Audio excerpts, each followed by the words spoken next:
Hello everyone, welcome back to the Undercut, and yes, it has finally been confirmed. We are getting an 11th team in Formula 1. How exciting is that? So of course, it is General Motors Cadillac coming to the F1 grid in 2026. Yeah, I mean, it's exciting. I wasn't expecting it, to be honest. It was quite out of the blue, out of nowhere. I mean, obviously we've had talks about an 11th team coming, but I wasn't expecting the news to come out. I wasn't expecting it to be Cadillac. But there are links. There are links to Andretti. But yes, so essentially, the way this is worked, and people are going to be really confused, right? So it's confusing. It is confusing. But I've done the research and I've dug into it, and essentially this is what's happening.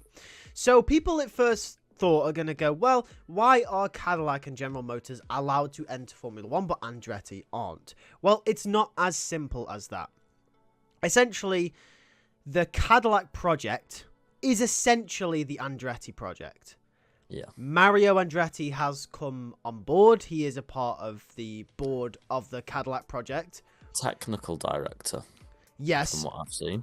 And we also know that the reason, or one of the reasons it seems like Cadillac has been accepted into Formula 1, but not under the Andretti name, is because Formula 1 obviously want the partnership between a team on the grid and Formula 1 to be both ways. And Formula 1 view Andretti as a team don't bring anything to F1 that F1 could give to them. However, if it's a car manufacturer, the same way we see Mercedes, the same way we see Ferrari, the same way we are seeing Audi in a couple of years' time, is obviously going to bring that exposure as a car brand.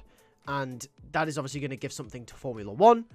We also know that we don't know what engines they're going to use from 2026, but it's expected that General Motors will come in by 2028, and they have promised that they are going to make an engine. So it is essentially the Andretti project. It is Andretti, but without the Andretti name, essentially. On the engines, obviously, we know General Motors are going to make it 2028. Obviously, they're coming in 2026. What I've seen is Ferrari are going to be their supply. That is a rumor, but we don't know just yet. No, it's not 100%, but it's looking likely. It would be good if it was Ferrari, because we've got a lot of teams on the grid now that use Mercedes engines. Yeah.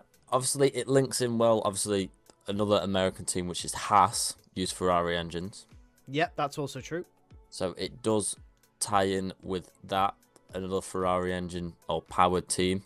I can see it happening. Obviously, we're not 100% confirmed, but if I was to edge my bets, it would be Ferrari on the engine supply until 2028. Yeah. And I'm really excited because that means that the Andretti project was successful, but it's just not going to be called Andretti. Now, some people will be a little bit skeptical of this. Obviously, no one knows what they'll be called. We expect them to be called Cadillac General Motors. But obviously, with title sponsors, you can never know. But people will be sad that they're not going to be called Andretti. Because Andretti is such a tasteful name in Formula 1. You know, obviously with Mario Andretti winning the championship, being a massive name in racing, obviously in IndyCar now as well. It's just sad that Formula 1 don't accept that just because they're not a big car brand, or what it seems like that's the reason. And what about Cadillac Andretti? Well, it could be. You never know. They might sneak it in there somehow. Yeah. But yeah, it essentially everything we need to know is that this is essentially the Andretti project, but it's now not got the Andretti name attached to it. They're using all the same facilities, all the same people they hired. So it's I'm glad that it's actually going through with getting an 11th team. Obviously, we're going to have questions. The main question that we have, and everyone's going to have, is who will drive for Cadillac. They've got 2 more spaces available on the grid. Which 2 drivers will drive for them in 2026? Any thoughts? Nothing sticking out at me right now for 2026, because obviously we've got next year to go through first. I mean, you've got your young drivers coming through. I mean, you've got potentially Colapinto would view it as an option. Maybe Kevin Magnussen fancies a return to Formula One in 2026 after another year out. You never know. You never know what's going to go on there. Does Fernando Alonso jump ship again?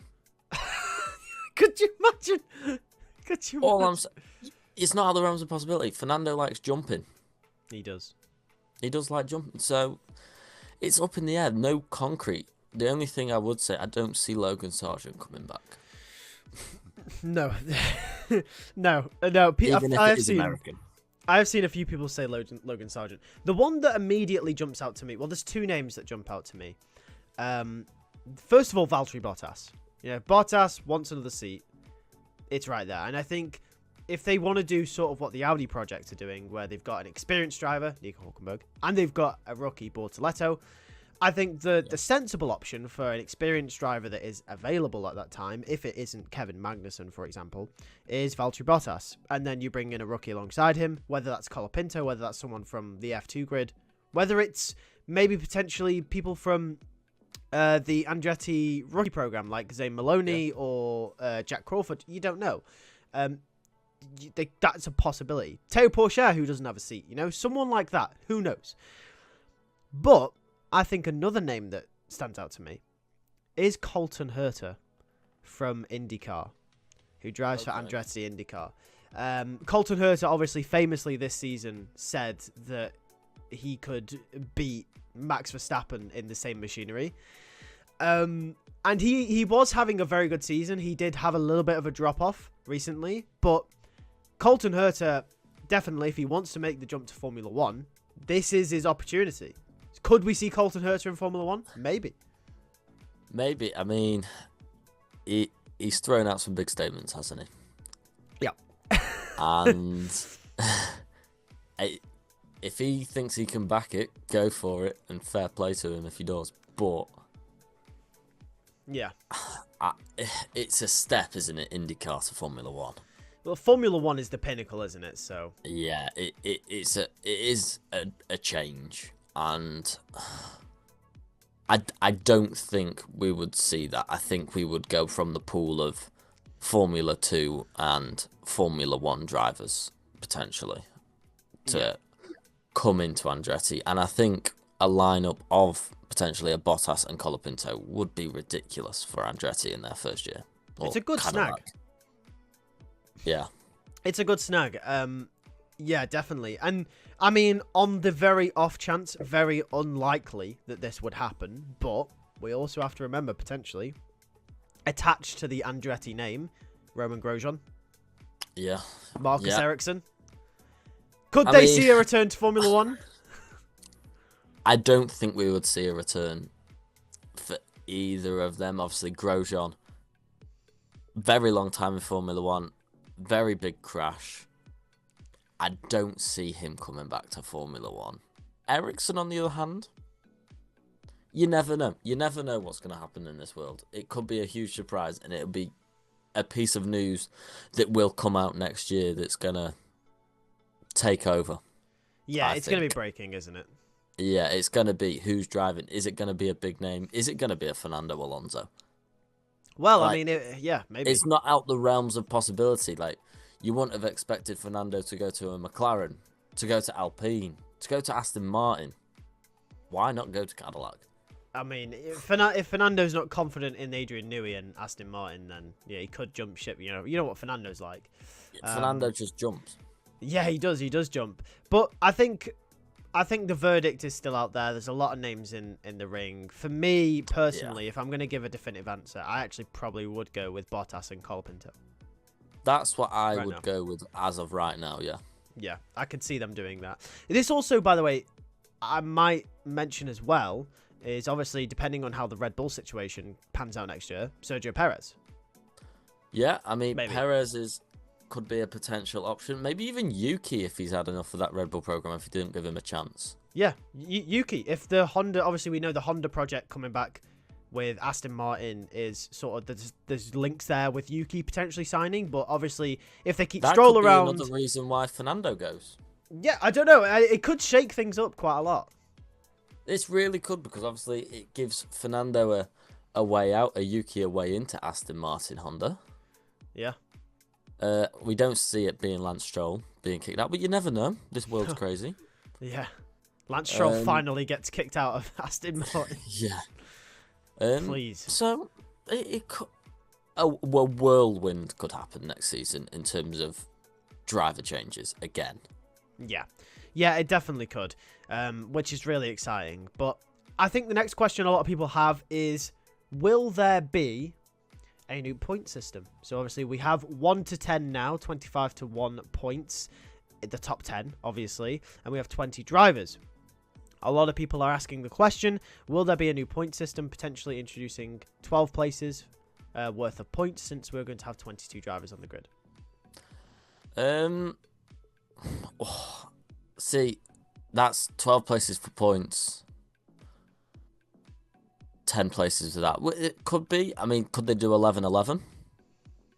Oh, that's like setting my OCD off. Yeah, it would be really annoying. Nah. But you could see it work because obviously point system goes 10 points for 5th, 8 points for 6th, 6 points for 7th. Yeah. 4 points for 8th. Could you just go from 6 points for 7th, 5 points for 8th, 4 points, and go down that way? Yeah, it's possible. That's possible. Yeah. You could. It does make it. There is a simple way around it. I do think we would have a change in point system because you can't really you already have a definitive top 8, top 9. Yeah. Usually, right now in Formula One, if you add another 2 drivers into that, it's even less chance of people getting points who are not in the top 8, top 4 teams. So I think you do need to open up the point system a little bit more with another 2 drivers being on the grid. And I think if it's just one position 11th, okay, but I would say 12th. 12 drivers get points, 10 positions not. I think that's pretty fair. It's not out of the realms of possibility. Obviously, Formula One have changed their point system several times in the past. It used to only be the top 6 that got points. Then it was the top 8. And in recent times, since 2010, it's been the top 10. So it has happened before. I think I agree with you. If they were to do it, they wouldn't do a big overhaul. You wouldn't see the points change much at the top. I don't think they'd, because the thing is they could give 30 points for first place and then sort of backtrack from there. But I think the simpler way of doing it is just to introduce a smaller gap in between the points at the lower end and then just sort of tail it off. I'm on the fence with this, if I'm honest, because I think we've seen in 2010 to 2012 that it works with 10 places worth of points with 24 drivers. But obviously the issue is that there was a lot more, F1 was a lot more unreliable back then. So you saw a lot more teams lower down the grid able to get points. Like we saw Jules Bianchi do it in the Marussia, which should have been nowhere near the points. We've seen, there's countless examples, right? So obviously the argument now is that we barely have any retirements unless there's crashes and stuff or mistakes. So, if you, like you said, if you have 22 drivers and you have 2 retirements, if Cadillac are getting up to speed, they're not scoring any points, pretty much. No, I mean, I think the telltale sign is obviously we've only had 2 podium finishes from a team that isn't the top 4, which was both Alpines in Brazil this season. Yeah. And usually in a season we will see, we've had a Pierre Gasly win. Yeah. And we've had Ricciardo on the podium multiple times when he was at Renault. Ocon win at Alpine. Ocon win. So we don't get that much, especially this year. If we didn't have a wet race in Brazil, we wouldn't have had the Alpines on that. We would have gone a season where it was just the top 4 teams, I think. Yeah. So in terms of the points availability, it's only really 9th and 10th place at the moment. And there's so many drivers competing for that. So introducing another 2, Cadillac aren't going to get any points.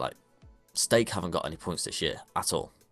Cadillac coming in, if they've still got to build up and get up to speed for Formula One, they're going to struggle. Yeah. And we, to be fair to Cadillac, we saw the same thing happen with Haas, but they didn't struggle in their first season. But I think they were quite lucky not to struggle, I feel. Yeah. Yeah, no. I mean, Haas's breakthrough year was remarkably good. Yeah, they finished 5th in their first race, which was crazy. And then they steadily got worse and worse and worse. Yeah, they did. And yeah, it's an interesting one, isn't it? Because I am on the fence. I don't want them to devalue points, but at the same time, like you said, like who is going to score any point? Like if we get to 2026, and let's just assume that it's still the top 4 teams. Like you said, it's 2 places left for points. And, you know, with Newey at Aston Martin, I mean, that car has to be in Formula A based on Newey's track record. Like, well, Adrian Newey makes good cars. So that's the top 10. And then based who on else? Newey's track record, yeah. So top 10's the top 10, unless obviously Ferrari, McLaren, Red Bull, Mercedes have an absolute howler, right? And make a really bad car, which obviously based on the track record of recent times, they don't do so often, apart from McLaren. When they went through that 10-year sort of drought, but they're back now. So you know, I don't know. Like, it's one of them, isn't it? It is one of them. I mean, I think there's a quite simple way of just filling in the gaps in terms of that 6 to 4 point gap. Put 5 points in there.